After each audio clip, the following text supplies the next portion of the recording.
أعوذ بالله من الشيطان الرجيم. بسم الله الرحمن الرحيم.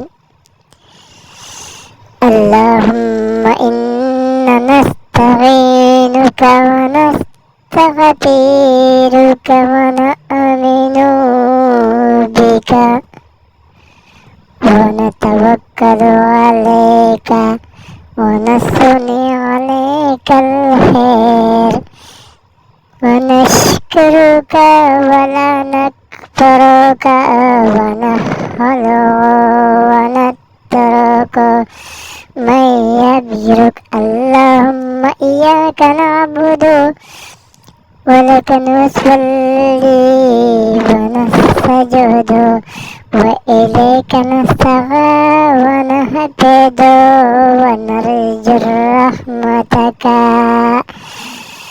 ونخشى عذابك إن عذابك بالكفار ملحق.